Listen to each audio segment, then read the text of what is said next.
We're working with direct and inverse variation and rational application problems. First of all, we need to remember what the formulas are for direct and inverse variation. So I'm just going to set these up. In problems 1 and 2, it has inverse and direct. And so I'm going to go ahead and put the formulas out there for direct and inverse variation. So when we're looking at inverse variation, it's y is equal to our k, which is our constant number, over x. If it varies directly, as in number 2, then it's y equals k times x.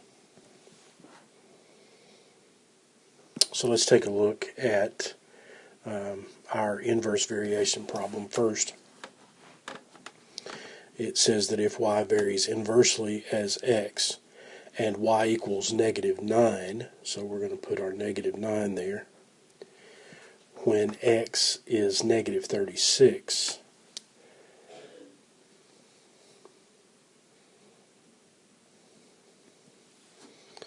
find x when y equals 27. So we have to set it up with the information that we know so that we can find our k, or the constant value, and then we can plug that constant value into our formula and work to find out what x is when y equals 27. If we go about working this like we have it right here, we're going to need to multiply both sides by -36. The way we clear a fraction is to multiply both sides by the denominator. So we need to multiply both sides by that -36. When we do that, we see that our k value is 324. Remember, negative times negative is positive, and so then 36 times 9 is 324. So now our problem tells us that we need to find out what x is equal to when y is 27. So if y is 27, we can say that's equal to 324 divided by x. When you have the variable in the denominator position, you can literally switch the variable with your value that's on the left-hand side of that equal sign. So then we see that we're just going to divide 324 by 27. When we divide 324 by 27, that equals 12.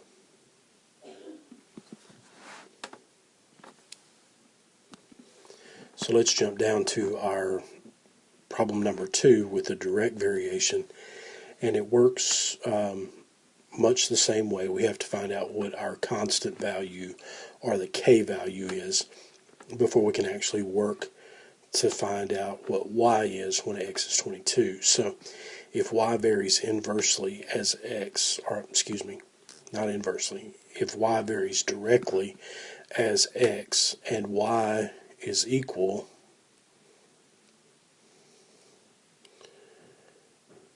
to 1638 when x is equal to 182,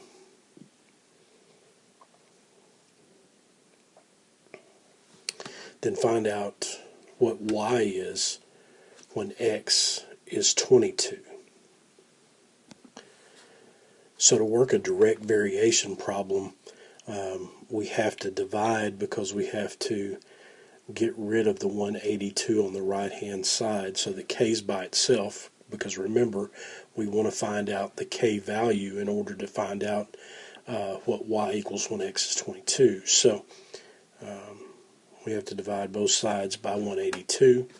That takes it away from the k, so the k is left by itself. So the k value then is 9.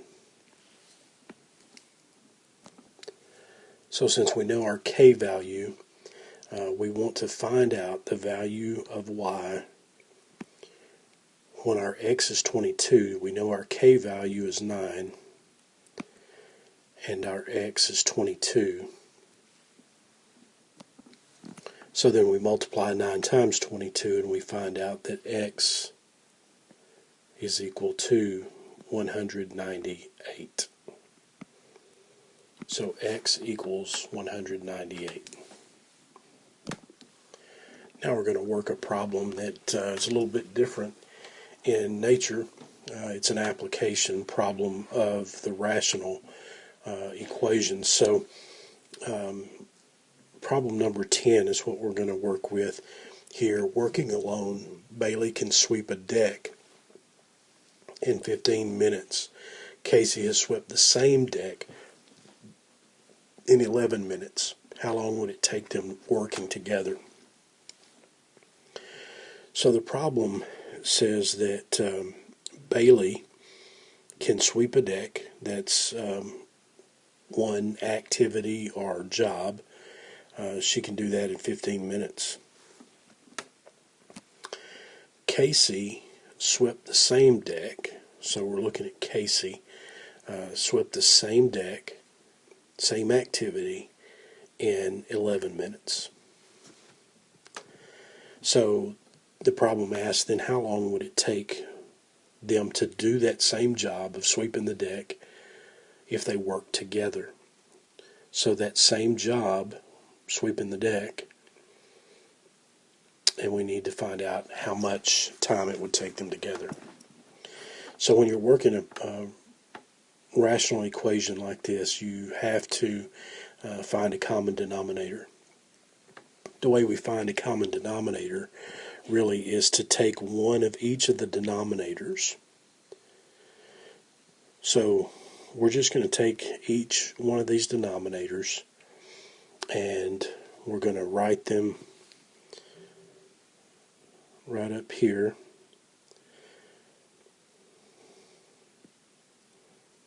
Just like that. You need to have one of each thing and only one of each item in your denominator.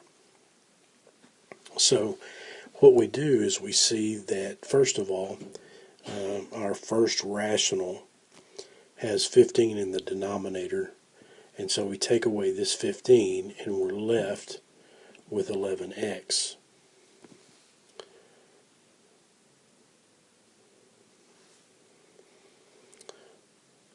Then we have our next part, which is the 11 in the denominator.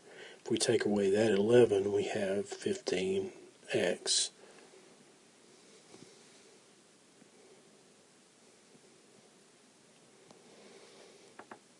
And that equals to 1 over x. So when we look at that part of our rational problem, we have an x in the denominator. It takes out this x, and so what we're left with is the multiplication of 11 times 15. And 11 times 15 is 165. Alright, now it's just a matter of working through the problem. When we add our x's together, 11 x's and 15 x's, then we know that we have 26x equals 165. So we have to divide both sides by 26 because we want to find out what x is, or the number of hours that it would take, or number of minutes that it would take them if they were working together. So we're dividing both sides by 26. And when we divide 165 by 26, we get 6.35 minutes. So just about 6.5 minutes, close to 6.5 minutes, is what it takes for them to do the job together.